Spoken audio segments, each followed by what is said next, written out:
오늘은 신묵이 만든 비극이라는 제목으로 하나님의 말씀을 나누겠습니다. 외과 의사들이 경고하는 원칙이 하나 있습니다. 상처를 그냥 봉합하면 안 된다는 아주 단순한 원칙입니다. 오염된 상처를 그냥 꿰매면 겉은 아문 것처럼 보이지만 안에서는 세균이 번식합니다. 시간이 지날수록 고름이 차고 결국 더 크게 터지면서 경우에 따라서는 폐혈증으로 목숨을 잃는 경우도 있습니다. 그래서 외과 원칙은 이렇습니다. 상처는 반드시 내부부터 깨끗이 씻어낸 뒤에 닫아내야만 한다는 겁니다. 암론 사건 이후 약 2년 동안 겉으로는 왕가가 평온해 보였습니다. 그러나 그 시간 동안 상처 안에서는 압살롬의 분노가 고름처럼 차올랐고 결국 바알하솔의 양털 깎는 잔치에서 터지고 맙니다. 본문 32절에 의하면 이 압살롬의 2년간의 기다림은 이 시간이 결코 충동적 복수가 아님을 드러냅니다. 이 시간은 아버지가 끝내 행동하지 않을 것이라는 확신이 굳어져 가는 시간이었습니다. 결국 압살롬은 스스로 판사가 되고 집행자가 되기로 결심하지요. 이 압살롬에게는 예루살렘에서 약 한 25km 정도 떨어진 바알 하솔의 목장이 있었는데 양털 깎는 축제 기간에 형 암논을 살해할 계획을 세웁니다.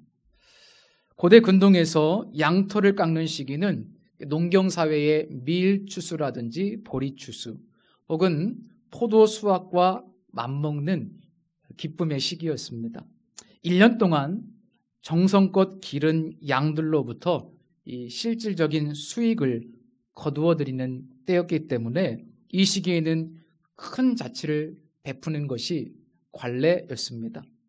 압살롬이 다윗 왕과 왕자들을 초대한 것은 겉으로 보기에는 전혀 이상할 것 없는 오히려 이 가문의 우애를 다지는 지극히 자연스러운 명분이었던 겁니다. 압살롬이 잔치에 초대했을 때 다윗은 전혀 의심하지 않았습니다. 오히려 의심보다는 우리가 다 가서 너에게 폐를 끼칠까 하노라 라면서 이 경제적인 부담, 잔치를 준비해야 되는 경제적 부담을 걱정했을 정도입니다. 다윗이 아들에게 부담을 주기 싫어서 거절했을 때 압살롬은 대신 이 왕자들의 대표격인 장자 암논을 보내달라고 요청합니다. 결국 이 압살롬의 끈질긴 요청이 수락되지요. 이때 압살롬은 자기 부하들에게 암논이 술을 마시고 잔뜩 취했을 때 내가 암논을 치라고 명령을 내릴 것이다. 그러면 너희는 그를 죽여라. 내가 내리는 명령이니 두려워할 것 없다라고 명령합니다. 그리고 잔치에 흥이 한창 무르익었을 때 계획대로 압살롬의 부하들이 암논을 쳐 죽입니다. 참 너무 안타까운 장면인데 칼이 내 집에서 영원토록 떠나지 아니하리라 라는 그 심판의 말씀이 또 정확하게 이루어지는 장면입니다. 이 사건으로 인해서 이 잔치의 자리는 한순간에 아수라장이 되어버렸죠. 정말 깜짝 놀란 왕자들은 각기 노새를 타고 도망쳤고 그들보다 더 빨리 다윗에게는 아들들이 다 죽었다는 와전된 소식이 전해집니다. 다윗은 이 소식을 진실이라고 믿었고 자신의 옷을 찢으면서 드러누워 오열합니다. 지난주에는 다말의 채색옷이 찢어졌고 이번 주에는 다말의 채색옷이 찢어졌고 이번 주에는 다윗의 왕복이 찢어집니다. 이것은요 다윗 왕권의 영광이 죄로 인해서 찢어지는 것을 상징합니다. 죄의 대가가 이렇게 무섭습니다. 지난주에도 우리가 함께 나눴지만 죄에는 반드시 벌이 있어요. 물론 하나님의 용서가 있지만 그 죄의 결과 영향력은 너무나 무섭습니다. 이 얼마나 비극적인 장면입니까? 2년 전 암논이 이복 누이 다말을 성폭행하고 쫓아버린 것도 끔찍한 일이었는데 이에 대한 사적인 복수로 압살롬이 형 암논을 살해했으니 가정 안에서 이거 얼마나 큰 불화입니까? 얼마나 끔찍한 비극입니까?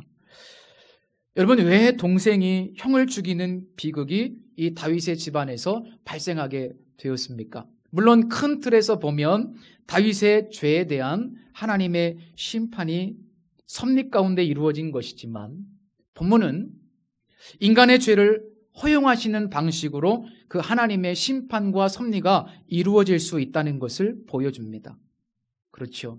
하나님은 때로 우리의 죄를 방관하시고 그냥 허락하심으로 거기에 개입하지 않으심으로 우리가 심판받게 하십니다. 오늘 본문에서 하나님이 허락하신 인간의 죄는 뭐예요? 율법의 수호자로서 왕으로서 하나님의 정의를 외면했던 다윗의 침묵이라는 죄입니다. 그런데 이 비극을 이야기할 때 우리가 놓치지 말아야 될 한 사람이 있어요. 바로 다말입니다. 다말은 이 사건의 직접적인 피해자입니다. 오빠 암논에게 성폭행 당하고 버려진 그녀는 자신의 채색옷을 찢었고 젤을 머리에 뒤집어 쓰고 소리 높여 울었습니다. 이 행동은 단순한 슬픔의 표현이 아니라 사실은 고대 근동 문화에서 나는 이 일에 저항하겠다, 이것은 불의다 라는 의미의 공개적인 선언이었습니다. 다말은 침묵하지 않으려고 했어요. 우리가 지난주 말씀에 보시면 느끼겠지만 다말은 당당하고 똑똑하고 올바른 생각을 가진 여인이었습니다. 그런데 20절 말씀에 보면 오라비 압살롬이 지금은 잠잠히 있는 것이 좋겠다 라며 다말의 저항 의지를 꺾어버립니다. 그리고 성경은 다말이 그의 오라비 압살롬의 집에서 처량하게 지내니라 라고 기록합니다. 처량하게. 이 단어가 마음에 걸립니다. 억울한 일을 당했는데 저항할 수 없어요. 얼마나 처량합니까? 그죠? 외쳐야 될 때 침묵을 강요받았습니다. 정의를 요구하고 싶은데 덮어두라는 말을 듣습니다. 아무도 그녀의 고통을 제대로 다루지 않았어요. 그리고 그 상처는 봉합되지 않은 채 방치되었습니다. 여러분, 혹시 이 자리에 다말처럼 자신의 아픔을 제대로 표현하지 못하고 억눌린 채 살아가는 분이 혹시 계십니까? 하나님은 그 아픔을 외면하지 않으십니다. 그분은 다말의 눈물도 그리고 우리 성도님들의 눈물도 다 보고 계시고 덮어주시길 원하세요. 그래서 그 마음을 그대로 가지고 우리 하나님 앞에 다시 한번 나아가실 수 있기를 바랍니다. 하나님은 위로자이십니다. 오늘 본문에서 다말의 아픔을 외면한 또 한 사람이 있습니다. 압살롬 말고 바로 다윗입니다. 구약학자 월터 브루그만은 이 다윗의 침묵을 단순한 우유부단함이 아니라 정의의 부재로 규정하면서 바로 이 침묵이 압살롬의 사적인 복수를 정당화하는 구실이 되었다고 비판합니다. 왕이 법정에서 해야 할 일을 하지 않았을 때, 침묵으로 정의를 외면했을 때 억울했던 압살롬이 직접 칼을 손에 들었던 겁니다. 미국의 워싱턴 DC 한복판 내셔널몰이 있는데 그곳에 가면 미국 홀로코스트 기념박물관이 있답니다. 그 박물관 입구의 벽에는 사람들의 걸음을 멈추게 하는 문장이 새겨져 있습니다. 독일 루터교 마르틴 니밀러 목사의 고백입니다. 나치가 처음 공산주의자들에게 왔을 때 나는 침묵했다. 나는 공산주의자가 아니었기에. 그 다음 그들이 노동조합원들에게 왔을 때 나는 침묵했다. 나는 노동조합원이 아니었기에. 다음에 그들이 유대인들을 덮쳤을 때 나는 침묵했다. 나는 유대인이 아니었기에. 그런데 그들이 나에게 닥쳤을 때는 나를 위해 말해줄 이들이 아무도 남아있지 않았다. 이 니멜로 목사님은 처음에 히틀러를 지지했던 반공주의자였습니다. 그런데 시간이 지나면서 결국 수백만 유대인들을 죽여는 나치를 목격하게 되면서, 그리고 그 나치가 이제는 교회마저 장악하려 했을 때 뒤늦게 저항했고 강제 수용소에 갇혔다가 1945년 연합군에 의해 풀려났습니다. 그 후에 그는 자신의 초기 정의에 대한 침묵, 불의가 행해지는 것을 보면서 아무 말도 하지 않았던 자신의 태도를 평생 죄로 고백하며 살았는데, 이 고백이 그 박물관의 벽에 새겨져 있던 것이고 그곳을 드나드는 많은 사람들에게 지금까지도 큰 울림을 주고 있습니다. 때로 우리는 침묵해야 될 때가 있어요. 덮어야 될 때가 있습니다. 그러나 정의를 외쳐야 할 때가 있고 침묵하지 말아야 될 때가 있는데, 내 일이 아니라고, 혹은 나와 상관없는 일이라고, 아니면 내게 피해가 갈까 봐 침묵한다면 그것은 불의에 동참하는 또 다른 방식입니다. 그리고 그 불의한 침묵은 반드시 자신과 공동체에 독이 되어 돌아옵니다. 70인역 성경에 의하면 지난주에 읽어드린 것처럼 사무엘상 13장 21절에 이렇게 되어 있습니다. 다윗 왕이 이 모든 일을 듣고 심히 노하였으나 그의 아들 암논을 사랑함으로 그의 마음을 상하게 하지 아니하였더라. 즉 다윗은 암논의 범죄나 그 범죄에 대한 처벌 규정, 율법 조항을 잘 알고 있었습니다. 몰랐던 것이 아닙니다. 그럼에도 불구하고 다윗은 그 2년 동안 아무런 조치도 취하지 않았던 거예요. 몰라서 그런 것이 아닙니다. 마치 이 니멜로 목사님이 나는 유대인이 아니었기에 나치가 유대인들을 학살할 때 침묵했던 것처럼 다윗은 장자 암논을 사랑했기 때문에, 지난주에 이것이 무질서한 사랑이라고 말씀드렸죠. 잘못된 사랑이에요.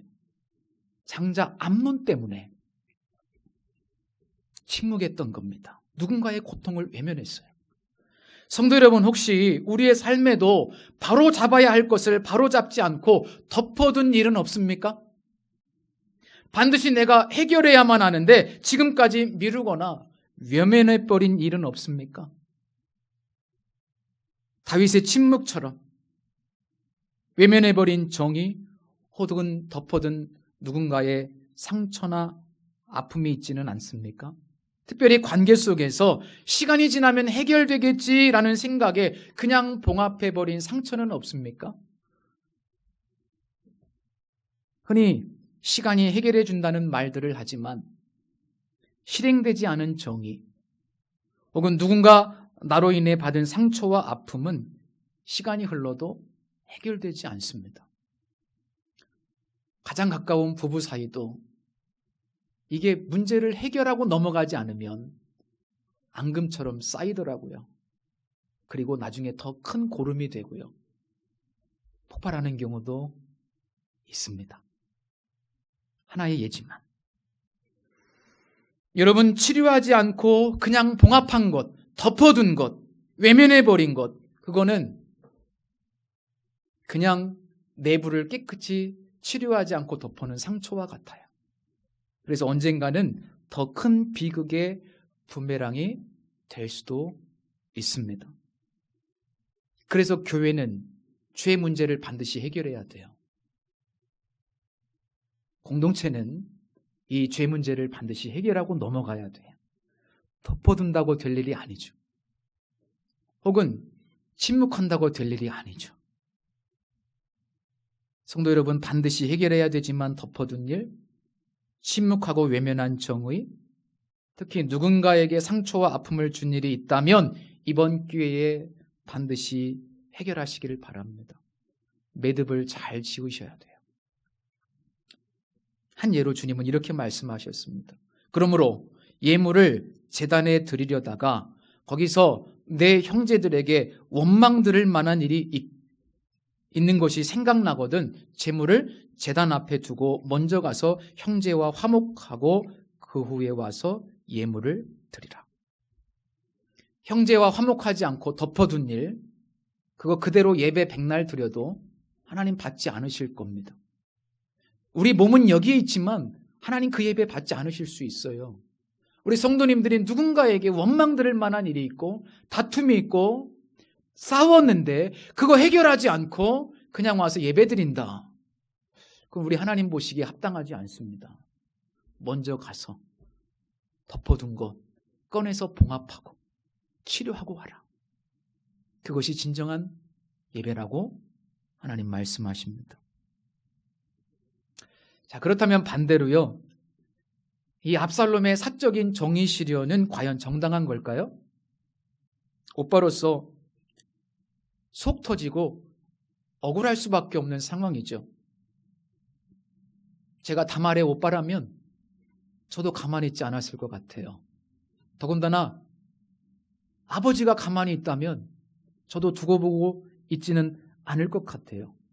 정의가 침묵하는 현실 속에서 압살롬의 분노는 충분히 이해됩니다. 세상에서 가장 견디기 힘든 고통 중 하나가 바로 억울함이에요. 내가 잘못해서 당하는 고통은 받아들일 수 있지만 나는 가만히 있는데 타인에 의해서 내 삶과 명예가 짓밟혔을 때 인간은 괴물이 되기가 쉽습니다. 그런데 압살롬의 마음속을 조금 더 들여다볼 필요가 있습니다. 2년이라는 시간 동안 그는 무엇을 생각했을까요? 처음에는 아버지가 반드시 정의를 행할 것이라고 기대했겠죠. 그러나 한 달이 지나고 6달이 지나고 1년이 지나도록 다윗은 아무런 행동도 하지 않았습니다. 그 기다림 속에서 압살롬의 분노는요, 점점 커져갔어요. 그리고 굳어졌습니다. 그리고 하나의 결론에 도달합니다. 내가 직접 정의를 시행하겠다. 그런데 여기서 우리가 주목해야 할 것이 하나 있습니다. 이 압살롬의 복수 이면에는 단순한 억울함이나 분노만이 아닌 사실 왕권을 향한 욕망이 함께 숨겨져 있었다는 겁니다. 왕위 계승 서열 2위였던 압살롬은 이 기회를 통해서 서열 1위인 형 암논을 제거하고 차기 왕이 되고자 했던 겁니다. 누이 동생 다말의 복수를 하는 정당한 명분까지 얻었으니 이보다 더 좋은 기회가 어디 있습니까? 그래서 그는 다말을 억눌렀던 겁니다. 야, 조용히 있어라. 본문 안에도 이에 대한 단서가 있습니다. 압살롬의 부하들에게 두려워하지 말라, 내가 명령했다라는 표현을 씁니다. 이 명령했다라는 단어는 왕이 쓰는 단어예요. 외가로부터 왕가의 피를 이어받은 압살롬은 이미 왕처럼 행동하고 있었고 왕적 자의식을 가지고 이 일을 추진하고 있습니다. 당시에 왕위 계승 서열 1위였던 암논을 죽일 수 있는 사람은 한 사람밖에 없어요. 누구예요? 왕. 그렇죠. 더 높은 권세를 가진 왕 다윗. 암논을 죽일 수 있는 권세는 다윗밖에 없어요. 그런데 서열 2위인 압살롬이 마치 왕처럼 그 일을 진행하고 있습니다. 그리고 15장에 넘어가면 이것이 더욱 분명하게 드러나죠. 구슬로 도망쳤다가 돌아온 압살롬은 아주 교묘한 방식으로 백성들의 마음을 훔치고 치밀하게 반란을 준비해서 아버지 왕권을 빼앗아서 아주 짧은 시간이지만 스스로 왕이 됩니다. 결국 압살롬은 누이의 명분을 내세웠지만 그 안에는 왕이 되고 싶은 욕망이 자리하고 있었던 겁니다. 구약과 신약 성경은 이렇게 말합니다. 원수를 갚지 말라. 원수 갚지 말라. 사도 바울도 이렇게 말합니다. 내 사랑하는 자들아, 너희가 친히 원수를 갚지 말고 하나님의 진노하심에 맡기라. 기록되었으되 원수 갚는 것이 내게 있으니 내가 갚으리라고 주께서 말씀하시니라. 구약에도 이런 말씀들이 많아요. 너희가 원수 갚지 말라고. 내가 갚을 거라고. 결국 압살롬의 비극은요, 말씀을 무시하고 그가 재판관의 자리에 앉아서 공의를 이루실 하나님의 절대 주권을 찬탈한 데 있습니다. 압살롬은 공의를 이루실 하나님의 절대 주권을 빼앗았어요.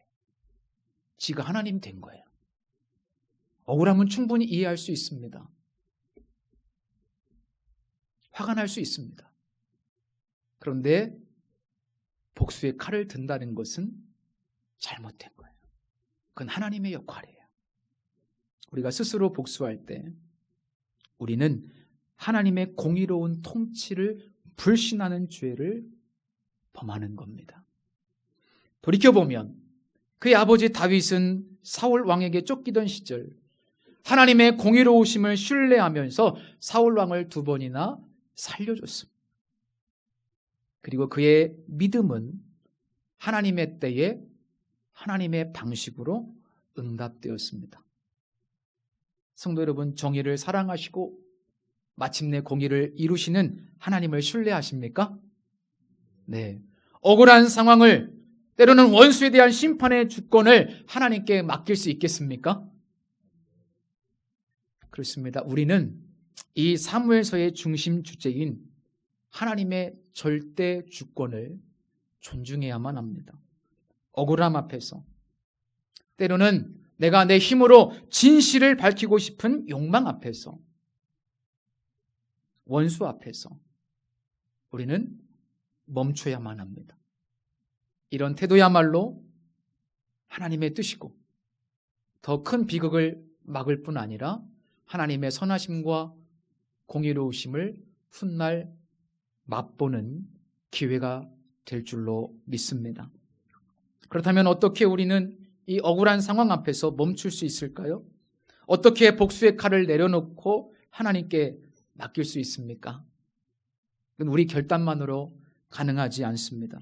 구체적으로 말씀드리면 먼저 하나님 앞에 나아가서 그 억울함을 기도로 쏟아놓으시기 바랍니다. 시편의 수많은 고백처럼 여러분 힘들고 어려울 때요, 시편의 말씀을 많이 읽으십시오. 다윗도 또 많은 시인들이 얼마나 자신의 상처받은 마음, 억울함과 아픔을 하나님 앞에 적나라하게 토로했는지 몰라요. 여러분, 우리가 하나님 앞에 적나라하게 토로해도 하나님 다 들어주실 줄 믿습니다. 예, 전 누군가로부터 들었는데 어떤 사모님은 목사님, 남편 목사님이 마음에 들지 않을 때 기도실에 가서 남편 목사님을 그렇게 욕한대요. 그러면 풀린답니다. 예, 그냥 하나님께 들어가서 내 마음을 쏟아놓는 거죠. 하나님 억울합니다. 하나님 분통이 터집니다. 하나님 저놈들 가만두지 마십시오. 시편에 그런 고백들이 많아요. 여러분, 하나님 앞에는 다 토할 수 있어요. 하나님께는 꾸미지 않아도 됩니다. 하나님은 넓은 바다와 같아요. 그리고 성도 여러분, 말씀 안에서 하나님의 공의로우심을 붙잡으십시오. 예, 하나님 공의로우신 분이세요. 이 말씀 속에서 그 하나님을 붙잡으십시오. 그리고 또한 우리 신뢰할 수 있는 공동체 안에서 그 짐을 함께 나누십시오. 압살롬처럼 혼자 감당하려고 하시면 분노가 차오를 수밖에 없어요. 공동체로 나아가세요. 함께 하십시오. 그래서 우리에게 이렇게 공동체가 있고 소그룹이 있다는 것은 정말 함께 나누고 기도할 수 있는 지체들이 옆에 있다는 것, 너무나 큰 축복이에요. 하나님의 선물입니다. 자, 오늘 본문에 우리가 그냥 넘어가기 쉬운 한 인물이 있어요. 무심코 넘어가서는 안 되는 조연 한 사람이 있습니다. 바로 다윗의 형 시므의 아들 요나답입니다. 지난주에도 함께 살펴봤는데 3절 말씀에 의하면 그는 심히 간교한 자라고 설명하고 있어요. 그는 이 암논의 성폭행 사건의 유혹자였고 설계자였습니다. 근데 본문을 보면 그가 압살롬의 계획과 암논의 죽음을 정확하게 알고 있습니다. 32절 보시죠. 다윗의 형 시므아의 아들 요나답이 아뢰어 이르되 내 주여 젊은 왕자들이 다 죽임을 당한 줄로 생각하지 마옵소서. 오직 암논만 죽었으리이다. 그가 압살롬의 누이 다말을 욕되게 한 날부터 압살롬이 결심한 것이니이다. 이 구절을 통해서 무엇을 알 수 있을까요? 이 간교한 요나답이 이번에는 압살롬의 계획에도 유혹자 혹은 설계자, 공모했다는 사실을 발견할 수 있습니다. 아무도 모르는데 이 사람만 알고 있어요. 그러니까 그는 암논과 압살롬의 주변을 맴돌면서 이 모든 사건에 개입했던 악한 자라는 거예요. 이건 마치 에덴 동산에서 아담과 하와를 유혹해서 파멸에 이르게 했던 마귀의 모습을 닮았습니다. 여러분, 이런 존재가 지금도 있을까요? 없을까요? 지금도 존재하고 있죠. 악한 마귀. 그는 늘 우리 주변을 맴돌고 있습니다. 여러분, 마귀는 늘 우리 주변을 맴돌면서 우리가 스스로 왕이 되도록 속삭이고 심판자가 되도록 유혹합니다. 그리고 하나님의 말씀의 경계를 넘어가도록 자꾸만 우리의 마음을 유혹해요. 그래서 사무엘서에 등장하는 인물들을 보면 크게 두 종류로 분류할 수 있습니다. 한 부류는 스스로 왕이 되려는 사람들이고 또 한 부류는 왕이신 하나님을 드러내려는 사람들입니다. 우리는 이 두 부류 중에 어떤 쪽에 속하시나요? 사무엘서는 스스로 왕이 된 사람 혹은 스스로 왕이 되려는 인생은 비극으로 귀결되고 반대로 하나님을 왕으로 모시고 인정하고 존중하는 사람 그리고 그분을 드러내려는 사람은 복을 받고 쓰임받는다는 진리를 우리에게 교훈하고 있습니다. 결국 우리가 스스로 왕이 되지 않고 말씀의 경계 안에 머물면서 왕이신 하나님을 드러내는 삶을 살기 원하는데 그러기 위해서는 방법이 한 가지밖에 없어요. 마귀의 유혹을 물리치신 예수 그리스도를 의지해야만 합니다. 우리의 힘으로는 어려워요. 첫사람 아담은 마귀의 유혹에 넘어가서 실패했습니다. 그러나 둘째 아담으로 오신 인간의 실패를 바꾸신 예수 그리스도, 그분은 마귀의 유혹을 이기셨습니다. 그리고 그분은 성령으로 지금 우리 안에 오셔서 함께 하시면서 우리를 지켜주시고 때로는 조언하시며 경계 안에 머물게 하시고 또 낮아지게 하시고 무엇보다 마귀의 유혹을 물리칠 수 있는 힘을 예수님께서 우리에게 주십니다. 오늘 이 말씀 앞에서 우리 자신을 한번 돌아보시기 바랍니다. 덮어둔 상처는 없는지, 내가 실수해놓고 그것을 외면하고 있는 것은 없는지, 또 정의를 외면하고 있지는 않은지, 죄악을 회개하지 않고 그냥 덮어두고 있는 것은 없는지, 말씀의 경계를 넘어서 스스로 왕의 자리, 즉 심판자가 되려는 마음은 없는지. 성도 여러분, 주님께서 우리 각자의 삶 속에 있는 그 모든 것을 만져주시기를 기도합니다. 24시간 예수님을 바라보시고 항상 주님을 의지하시기 바랍니다. 저는 이것이 올바른 삶을 살 수 있는 유일한 비결이라고 믿습니다. 기도하겠습니다. 살아계신 하나님 아버지, 오늘 말씀을 통해 우리 각자의 삶을 돌아보게 하심을 감사드립니다. 알면서도 침묵하고 혹은 스스로 심판자가 되려 했던 우리의 죄를 용서하여 주옵소서. 덮어두었던 죄 혹은 관계의 상처들, 외면해왔던 정의들, 하나님의 주권을 빼앗으려 했던 우리의 교만함을 이 시간 주님 앞에 내려놓습니다.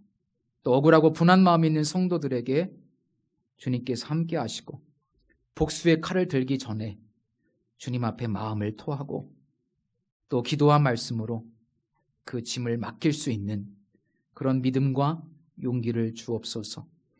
마귀의 유혹을 물리치시고 승리하신 유일한 존재이신 예수 그리스도, 주님께서 지금 우리와 함께 하시고 우리 안에 계심을 믿습니다.